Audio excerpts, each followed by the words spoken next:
Hello friends, welcome to my channel. வாங்க வீடியோக்குள்ளே போகலாம். ஹாய் ஃப்ரெண்ட்ஸ், இன்றைக்கி என்ன vlog பார்க்கலான்னா மார்னிங் பிரேக்ஃபாஸ்ட்டு லஞ்சு செய்கிறத நம்ம இன்றைக்கி வீடியோவில் பார்க்கலாம். காலைல ஏஞ்சோடனே ஒரு டம்ளர் பால் எடுத்துக்கிட்டோம். இன்றைக்கி பச்சைப்பயிறு இட்லி, தக்காளி சட்னி எல்லாமே செய்யலாம். அது ஒன்று ஒன்று செஞ்சுருக்கோம். அதையும் நான் வீடியோவில் சொல்கிறேன். மார்னிங் பிரேக்ஃபாஸ்ட்டுக்கு பச்சைப்பயிறு இட்லி பண்ணியிருக்கோம். நல்லா சாஃப்டாக இருக்குது. நான் ஆல்ரெடி வீடியோவில் சொல்லியிருக்கேன் எவ்வளோ போட்டு அரைக்கணுங்கிறத சொல்லியிருக்கேன். இதில் நாங்கள் காலையில் பச்சைப்பயிறு இட்லி, இதுக்கு நல்லா கொஞ்சம் காரமாக சட்னி தொட்டுக்கிட்டா தான் நல்லாயிருக்குன்ட்டு தக்காளி சட்னி. வாங்க தக்காளி சட்னி எப்படி செய்கிறதுங்கிறத சொல்கிறேன். தக்காளி சட்னி செஞ்சுக்கலாம். அதுக்கு வாணலில் கொஞ்சம் எண்ணெய் ஊற்றி கடலப்பருப்பு, உளுத்தம்பருப்பு, கொத்தமல்லி, காரத்துக்கு ஏற்ற மாதிரி வரமிளகா நல்லா போட்டு நல்லா செவக்க வர்ற அளவுக்கு நம்ம நல்லா வறுத்துக்கலாம். வெங்காயம், தக்காளி அரிஞ்சு வச்சுருக்கோம். நல்லா பருப்பு செவந்ததுக்கப்புறம் நம்ம வெங்காயம், தக்காளி போட்டுக்கலாம்.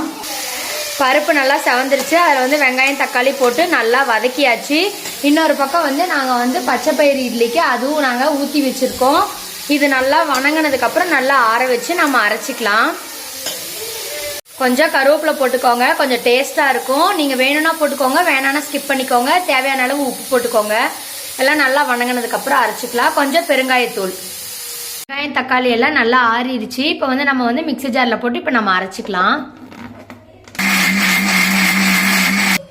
இட்லி நல்லா ஆறுனதுக்கப்புறம் எடுங்க, அப்போ தான் சூப்பராக இருக்கும். இங்கே பாருங்கள், இந்த மாதிரி நல்லா சாஃப்டாக இருக்கும். இந்த மாதிரி எல்லா இட்லியும் நம்ம எடுத்துக்கலாம்.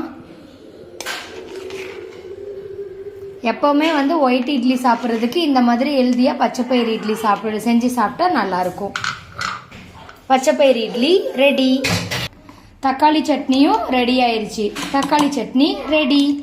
வெஜிடபிள் பன்னீர் பிரியாணி செய்யலாம். அதுக்கு கேரட்டு, பீன்ஸு, உருளைக்கிழங்கு, கொஞ்சம் பட்டாணி எல்லாமே போட்டு நாங்கள் நல்லா கழுவி வச்சுருக்கோம். நல்லா எல்லாத்தையும் கட் பண்ணிவிட்டு வெங்காயம் ஒன்று கட் பண்ணி வச்சுருக்கோம், தக்காளி ஒன்று கட் பண்ணி வச்சுருக்கோம், இஞ்சி பூண்டு பேஸ்ட்டு. நம்ம எப்படி செய்கிறதுங்கிறத இப்போ நான் பார்க்கலாம். ஒரு வாணலில் கொஞ்சமாக எண்ணெய் விட்டு பன்னீரை இந்த சைஸ்க்கு நீங்கள் கட் பண்ணிக்கோங்க. கட் பண்ணிவிட்டு எண்ணெய் சூடானதுக்கப்புறம் வாணலில் பன்னீரை போட்டு கொஞ்சம் மஞ்சத்தூள், கொஞ்சம் வரமிளகாத்தூள், கொஞ்சம் கரம் மசாலா, லைட்டாக உப்பு போட்டு நல்லா இந்த மாதிரி மிக்ஸ் பண்ணி வச்சுக்கோங்க. இப்போ நம்ம பிரியாணி குக்கரில் செய்யலாம். குக்கர் வச்சுருக்கேன். கொஞ்சம் எண்ணெய் விட்டுக்கோங்க. நெய் 2 ஸ்பூன் போட்டுக்கோங்க. எண்ணெய் சூடாயிருச்சு. பட்டை போட்டுக்கோங்க, கிராம்பு போட்டுக்கோங்க, ஏலக்காய் போட்டுக்கோங்க, பிரிஞ்சி இலை போட்டுக்கோங்க. நல்லா மிக்ஸ் பண்ணி விடுங்க. வெங்காயம் போட்டுக்கோங்க. கட் பண்ணி வச்சிருந்த வெங்காயத்தை போட்டு நல்லா வதக்கி விடுங்க.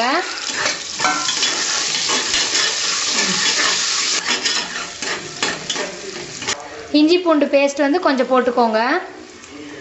1 ஸ்பூன் வர்ற அளவுக்கு போட்டுக்கோங்க. போட்டுட்டு அதையே நல்லா பச்சை வாசம் போகிற அளவுக்கு நல்லா வதக்கி விடுங்க.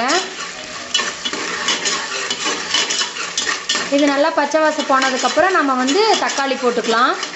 தக்காளி போட்டு நல்லா வதக்கிக்கோங்க. தக்காளியை நல்லா வதக்கி விடுங்க. எண்ணெய் பிரிஞ்சு வர்ற அளவுக்கு நம்ம வெஜிடபிள்ஸ்லாம் கட் பண்ணி வச்சுருக்கலையே, அதை ஒன்று ஒன்றா நம்ம போட்டுக்கலாம். நல்லா வதங்கிறதுக்கு கொஞ்சம் உப்பு சேர்த்துக்கோங்க. நல்லா மிக்ஸ் பண்ணி விடுங்க. வெங்காயம், தக்காளி நல்லா வதங்கிருச்சு. இப்போ எல்லா காயும் போட்டு நம்ம எல்லாம் வதக்கிக்கலாம். உங்களுக்கு பிடிச்சதுன்னா காலிஃப்ளவரு, சோயா, இந்த மாதிரி எல்லாமே நீங்கள் போட்டுக்கலாம். உங்களுக்கு பிடிச்ச காய்கறிகள் இதில் போட்டுக்கோங்க. நாங்கள் இன்றைக்கி கேரட்டு, பீன்ஸு, உருளைக்கிழங்கு இதெல்லாம் போட்டு தான் நாங்கள் செய்கிறோம் இன்றைக்கி. உங்கள் காரத்துக்கு ஏற்ற மாதிரி மல்லித்தூள் போட்டுக்கோங்க. வரமிளகாத்தூள் போட்டுக்கோங்க. கரம் மசாலா போட்டுக்கோங்க. போட்டு இது எல்லாமே நம்ம மிக்ஸ் பண்ணி விடலாம்.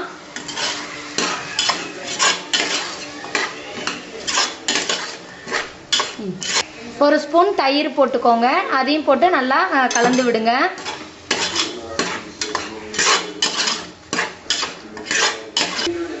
இன்றைக்கி நாங்கள் 2 டம்ளர் அரிசி எடுத்துருக்கோம். நல்லா இதை வாஷ் பண்ணி ஊற வச்சுருக்கோம். 1 டம்ளர் அரிசிக்கு 2 டம்ளர் தண்ணி கணக்கு எடுத்துருக்கோம். வாங்க இதை நம்ம செய்யலாம். இப்போ காயெல்லாம் வணங்கிருச்சு. 4 டம்ளர் தண்ணி அளந்து ஊற்றிக்கலாம். தண்ணி ஊற்றிக்கோங்க 4 டம்ளரு.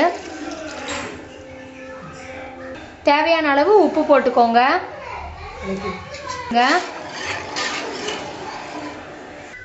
கொஞ்சம் மல்லித்தலை போட்டுக்கோங்க. நல்லா கொதிச்சு வந்ததுக்கப்புறம் நம்ம அரிசி போட்டுக்கலாம். இது நல்லா கொதி வந்துருச்சு. இப்போ இந்த டைமில் வந்து நம்ம பன்னீர் போட்டுக்கலாம்.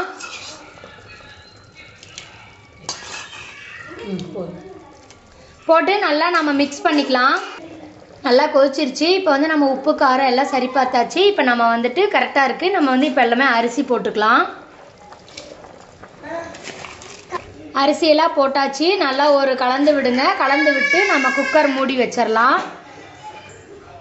குக்கர் மூடி வச்சு நீங்கள் வந்து 3 விசில் விட்டு இறக்கிக்கலாம். நாம் 3 விசில் வந்ததும் நம்ம இறக்கினோம்னா வெஜிடபிள் பன்னீர் பிரியாணி ரெடி ஆகிடும். பிரியாணி ரெடி ஆயிடுச்சு. இந்த மாதிரி மெதுவாக வந்து கலக்கி விடுங்க, இல்லைனா வந்து அரிசியெல்லாம் உடஞ்சி போயிடும். Vegetable paneer biryani ready. Thanks for வாட்சிங். வீடியோ பிடிச்சிருந்தா லைக் பண்ணுங்கள், கமெண்ட் பண்ணுங்கள், ஷேர் பண்ணுங்கள், மறக்காமல் சப்ஸ்கிரைப் பண்ணுங்கள். Thank you friends.